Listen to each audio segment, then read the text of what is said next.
My name is Caroline. I'm an AI consultant at the German Climate Computing Center, and I will present today something we learned when we tried to bridge Earth system models with Python.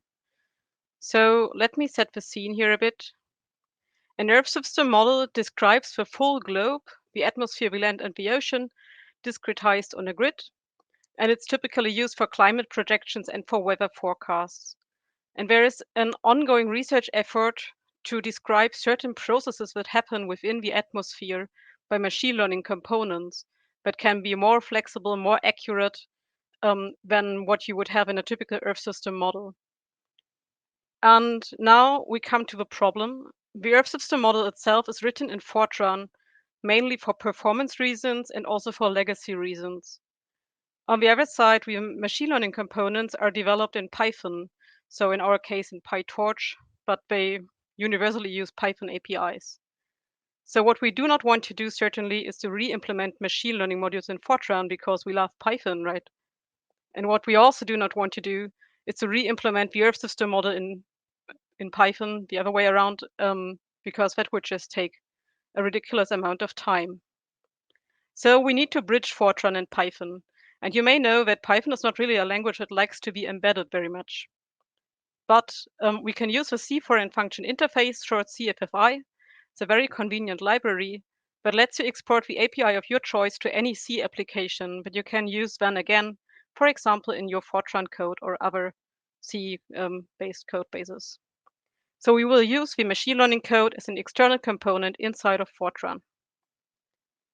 And we have two requirements for our bridge. It should be flexible and it should be performant.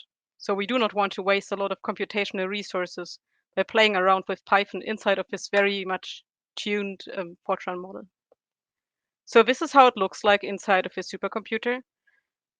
We have the ESM code running on 4 nodes here, so 4 computational nodes in parallel. In reality, these are much more nodes, but just for simplicity, I drew 4 here. And co-located with each of these Fortran processes, there should be a Python code that is executed that exchanges data with Fortran process via the RAM. So what is happening here? We go the standard way to include external program components in any compiled code. We compile Python code into a dynamic library and link it to the Fortran executable. This is done very conveniently by the CFFI library. So we write pure Python code and have to write only very few lines of additional code so we can use the CFFI routines to generate our dynamic library. At the Fortran runtime, Python is then initialized and the frozen Python code from the dynamic library is executed. On a technical level, the arrays that have been allocated in Fortran are read from the buffer in Python. So this is kind of a fast way of exchanging data between Fortran and Python. So we have a little demo case where we replace a single Fortran function with a corresponding function, but in Python. And we were just interested, so is it flexible, is it fast, and is it performant? As I already mentioned, the Earth system model is running in parallel. So we tried out for different numbers of processes that the Earth system model occupies, how performant is our Python solution. And what we see here is that we use a small number of parallel processes, for example, 32, using CFFI, the blue dots, compared to using pure Fortran, the red dots, adds an increase of about 10 times.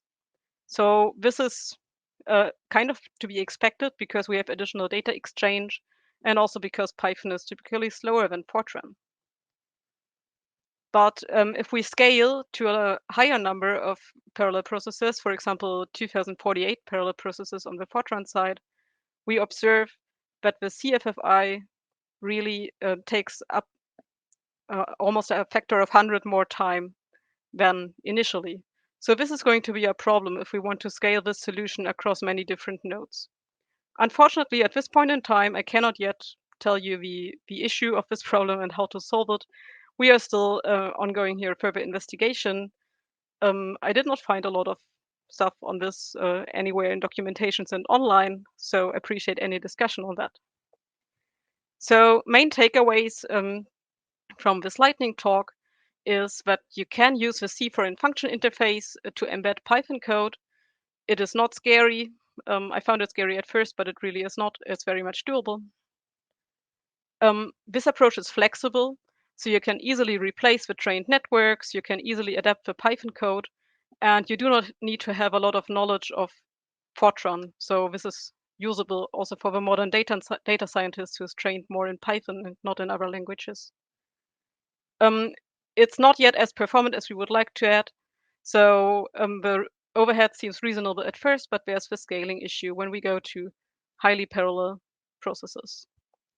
That's it from my side. If you want to stay in touch, here is my email address and my LinkedIn, and happy for any discussion over on Discord.